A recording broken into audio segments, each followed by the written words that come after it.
Beer waste use ಮಾಡ್ಕೊಂಡೆ ನಾವು ಹಸುಗಳನ್ನು ಕಾಪಾಡ್ಕೊಳ್ಬೇಕಾಗೈತಿ. ಅದು ಯಾವ ರೀತಿ ಅಂದ್ರೆ ಸತತವಾಗಿ ಬಿಯರ್ ವೇಸ್ಟ್ ಹಾಕೋದ್ರಿಂದ ಹಸುಗಳಲ್ಲಿ ಬಂಜೆತನ ಹಾಗೂ ವೀಕ್ ಆಗಿರೋ ಹಸುಗಳನ್ನು ನಾವು ತುಂಬಾ ನೋಡಿದ್ದೇವೆ. ಹಾಗೆ ನಿಮ್ಮ ಹಸುಗಳಲ್ಲಿ ಕೂಡ ಬಂಜೆತನ ಸಮಸ್ಯೆ ಇದ್ದರೆ ಈ ಪೌಡರ್ ಅನ್ನು ಬಳಸಿ ಉತ್ತಮ ರಿಸಲ್ಟ್ ಕಂಡುಕೊಳ್ಳಬಹುದು. ಮೇಲೆ ಕಾಣುತ್ತಿರುವ ನಂಬರ್ಗೆ ಕಾಂಟ್ಯಾಕ್ಟ್ ಮಾಡಿ ಕೇಳಿ, ಹೋಮ್ ಡೆಲಿವರಿ ಅವೈಲೇಬಲ್ ಇದೆ.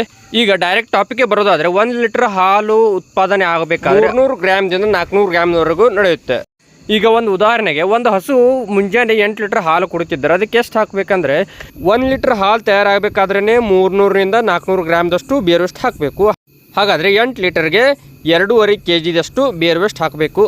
ಅದರ ಜೊತೆಗೆ ನಿಮ್ಮ ಏರಿಯಾದಲ್ಲಿ ಇರುವಂತಹ ಪಶು ಖಾದ್ಯ ಜೊತೆಗೇ ನಿಮಗೆ ಅನುಕೂಲವಾದಂತಹ ಬೆಲೆಯ ಜೊತೆಗೆ ಬುಸ ಆಗಿರ್ಬೋದು, ಮೆಕ್ಕೆಜೋಳ ನುಚ್ಚು ಆಗಿರ್ಬೋದು, ಶೇಂಗಾ ಹಿಂಡಿ ಆಗಿರ್ಬೋದು, ಪೆನ್ಸಿಲ್ ಅಂತ ಕರಿತಾರೆ ಅದು ಆಗಿರ್ಬೋದು, ಈ ರೀತಿ ಎಲ್ಲ ರೀತಿ ಮಿಕ್ಸ್ ಆಗಿ ಒಂದು 5 kgದಷ್ಟು ಹಾಕಿದರೆ ಹಸುಗೆ ಒಳ್ಳೆಯ ಆಹಾರ ಆಗೋದಕ್ಕೆ ಏನೂ ತೊಂದರೆ ಇಲ್ಲ ಅಂತ ಹೇಳಿಕ್ಕೆ ಇಷ್ಟಪಡ್ತೇನೆ.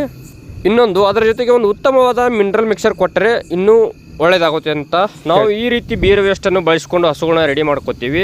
ಹಾಗೆ ನಿಮ್ಮ ಹಸುಗಳಿಗೆ ಯಾವ ರೀತಿ ಆಹಾರ ಕೊಡ್ತೀರಾ ಅಂತ ಹೇಳಿ ಕಮೆಂಟ್ ಮೂಲಕ ತಿಳಿಸ್ಬೋದು ಅಂತ. ನಮಸ್ಕಾರ.